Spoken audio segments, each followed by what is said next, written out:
मैंने उस टाइम उससे पूछा था, निम्बराम उसका नाम है, वो सीकर डिस्ट्रिक्ट राजस्थान का है। मैं बोला, निम्बराम क्या हाल है तेरे?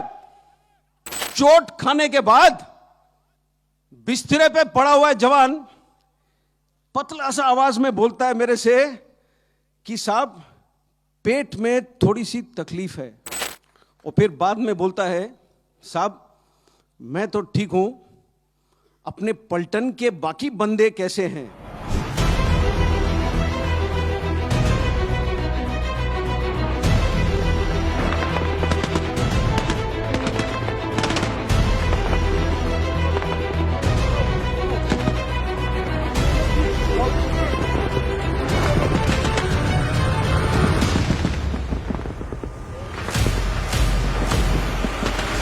जब हमारा बंदा अस्पताल ले जाया गया हेलीकॉप्टर के अंदर, उसके पेट के अंदर के हिस्से, जो स्टमक है, जो इंटेस्टाइन है, वो पॉलीथीन बैग में साथ डाला गया।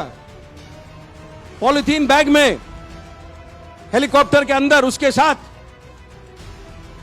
तो उसको चोट इस प्रकार से आई, जो नर्स ने मुझे बयान किया था, मैं आपको बताता हूं, ये 2003 की बात है, 16 साल हो गए पूरे, 17 होने को आ रहे हैं। उसने नर्स ने बोला कि साहब उसके जो लेफ्ट वाला फीमर है, जो फीमर होता है, जो थाई का सबसे बड़ा हड्डी होता है शरीर का, वो 2 जगह पर फ्रैगमेंट हो गया। फ्रैगमेंट का मतलब क्या है? जो पेंसिल है जब आप तोड़ते हो तो 2 हिस्सों में टूटता है। फ्रैगमेंट का मतलब ऐसे, जो पेंसिल अगर 8 या 10 हिस्सों में टूटे वो फ्रैगमेंट है।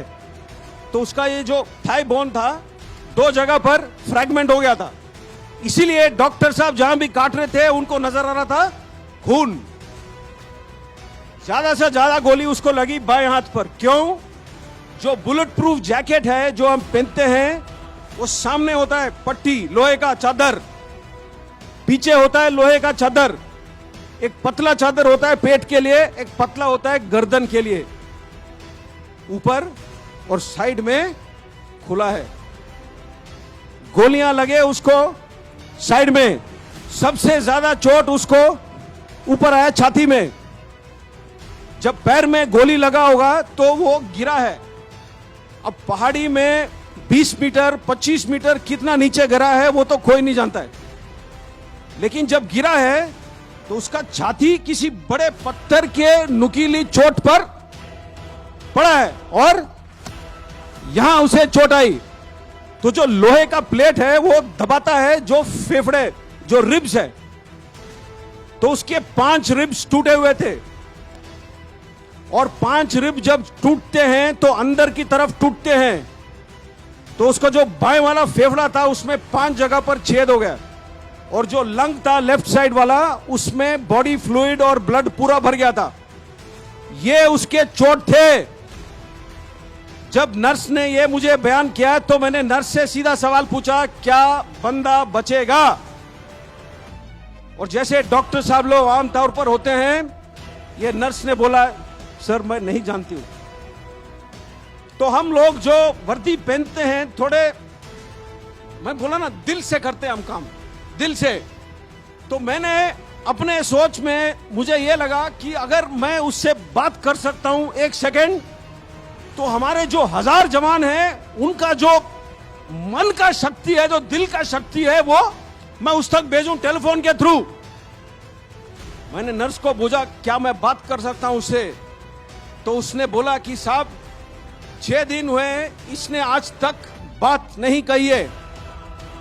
इसकी आंखें खुले तो है, लेकिन ये क्या सुन सकता है, क्या महसूस कर सकता है, क्या बोल सकता है, मैं नहीं जानती हूं।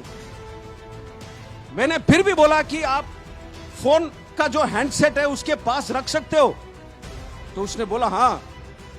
तो उसने फोन उसके हैंडसेट उसके कान के पास रखा। और मैंने उस टाइम उससे पूछा था, निम्बराम उसका नाम है, वो सीकर डिस्ट्रिक्ट राजस्थान का है। मैं बोला, निम्बराम क्या हाल है तेरे? 15 या 20 सेकंड गुजरे, कोई जवाब नहीं आया। मैंने सोचा शायद वो खत्म हो रहा है, शायद वो सुना ही नहीं मेरी बात, शायद वो बोल नहीं पा रहा है। मैं फोन रखने वाला ही था अपनी तरफ से, क्यों उस टाइम तक मेरा दिल पूरा ही टूट चुका था।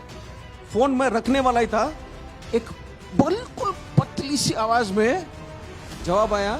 इतना चोट खाने के बाद बिस्तरे पे पड़ा हुआ है जवान पतला सा आवाज में बोलता है मेरे से कि साहब पेट में थोड़ी सी तकलीफ है, और फिर बाद में बोलता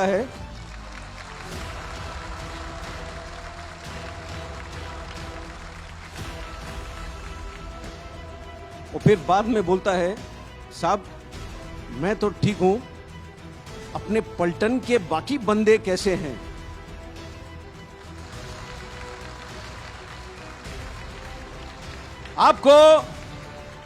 आपको कहानी सुनना है तो कहानी ऐसे सुनो, कहानी सुनाना है तो कहानी ऐसे सुनाओ। जो जवान खुद मृत्यु के दरवाजे पर खड़ा है, वो मृत्यु के आंखों में आंख डाल करके खड़ा है उस वक्त, और वो सिर्फ सोच रहा है अपने टोली में बाकी बंदों के बारे में। ये होता है सेल्फलेसनेस।